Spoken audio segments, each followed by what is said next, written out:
Hai guys, perkenalkan saya Ivanda Krisya Mayesa Tigor dari jurusan Ilmu Administrasi Negara kelas B.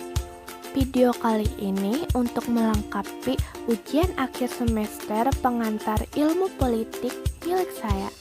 Saya akan menjawab beberapa soal yang telah diberikan dalam bentuk video presentasi. Ini adalah penjelasan singkat soal ujian UAS pengantar ilmu politik.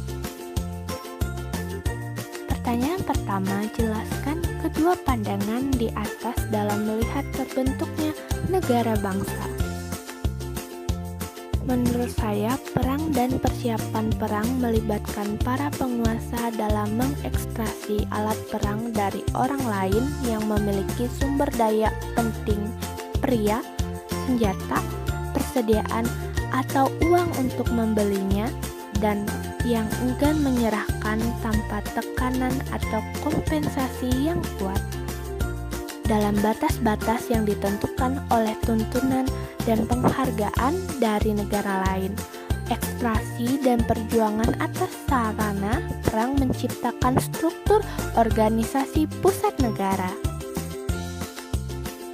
Organisasi kelas sosial utama dalam wilayah negara dan hubungannya dengan negara secara signifikan mempengaruhi strategi yang digunakan penguasa untuk mengekstraksi sumber daya, perlawanan yang mereka hadapi, perjuangan yang dihasilkan, jenis organisasi tahan lama yang ditetapkan oleh ekstraksi dan perjuangan, dan oleh karena itu efisiensi ekstraksi sumber daya. Organisasi kelas-kelas sosial utama dan hubungan mereka dengan negara bervariasi secara signifikan dari wilayah intervensi paksaan Eropa hingga wilayah padat modal. Tentang pembentukan negara tetap terkait dengan pertanyaan mendasar dari ilmu-ilmu sosial. Penyelidik ilmu sosial Eropa setidaknya dalam bentuk saat ini berkembang dari upaya untuk memahami perubahan besar dalam kehidupan sosial, politik, dan ekonomi yang dipercepat selama abad ke-19 yang panjang.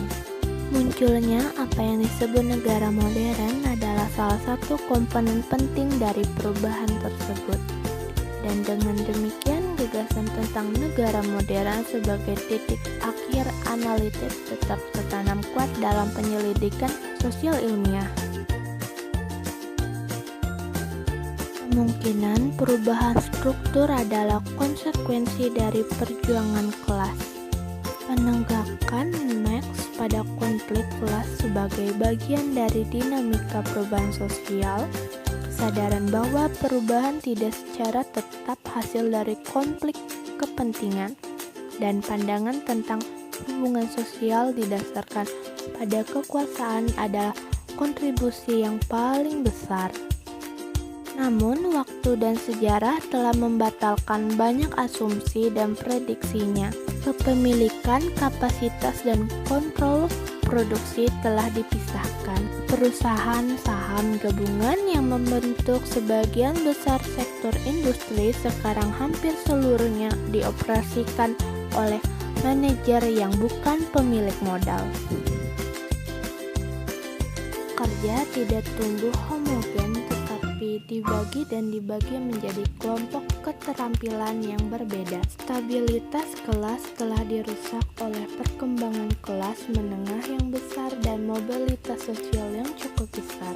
Alih-alih meningkatkan kekayaan dan kemiskinan yang ekstrim, telah terjadi pemerataan sosial dan peningkatan penekanan pada keadilan sosial. Dan akhirnya kekuatan politik semakin melemah dengan tumbuhnya legislasi yang berorientasi pada pekerjaan dan partai-partai yang berorientasi pada buruh, dan dengan menyempitkannya hak dan keistimewaan kepemilikan modal. Yang terpenting, manifestasi terbesar dari konflik antar pekerja dan kapitalitas, pemogokan, telah dilembagakan melalui Undang-Undang Perundingan bersama dan legislasi permogokan. Terlepas dari peristiwa dan tren histori ini, garis besar sosiologi pendekatan Marx memiliki banyak nilai. Penekanannya pada konflik, pada kelas, pada hubungan mereka dengan negara, dan pada perubahan sosial adalah perspektif yang kuat yang tidak boleh dibuang.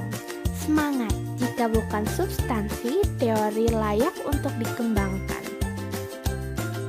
Wah, untuk pertanyaan nomor 1 penjelasan saya cukup panjang ya. Mari kita lanjut untuk pertanyaan kedua. Berikan contoh kasus di dunia pada War Made the State dan contoh pada State Made the War. Sebagaimana pandangan Tilly, tunjukkan karakteristik pada kasus tersebut. Saya mengambil contoh kasus War Made the State dan contoh pada State Made the War adalah kasus perang Israel dengan Palestina yang bertujuan untuk memperebutkan tanah kekuasaan yang kemungkinan untuk dijadikan negara oleh Israel. Karakteristik kasusnya sesuai dengan teori Tilly adalah dalam perang tersebut tetap melibatkan sumber daya penting seperti senjata, uang, dan melibatkan para penguasa seperti Amerika Serikat.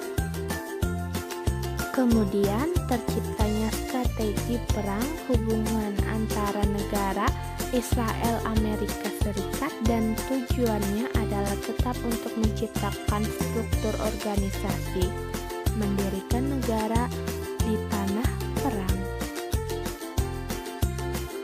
Oke, ini adalah pertanyaan terakhir. Saya ambil contoh kasus dari teori Marx. Adalah kasus yang terdapat di Medan, Sumatera Utara. Kelompok keluarga kelas pertama di kota Medan mempunyai lahan atau tanah paling luas di kota Medan, mempunyai aset bangunan dan masjid-masjid, dan seluruh keluarganya merupakan kaum pejabat atau artis-artis. Karakteristik yang dimiliki adalah menjadi anggota kelas pertama dalam susunan masyarakat berkelas. Anggota kelas bourgeois berasal dari para pemilik modal atau pemilik tanah, memiliki modal atau alat produksi dan mendapatkan keuntungan dari hasil produksi atas modal atau alat produksi yang dimiliki. Sekian presentasi video ulas saya. Jika ada salah penyebutan kata, saya mohon maaf. See you next video.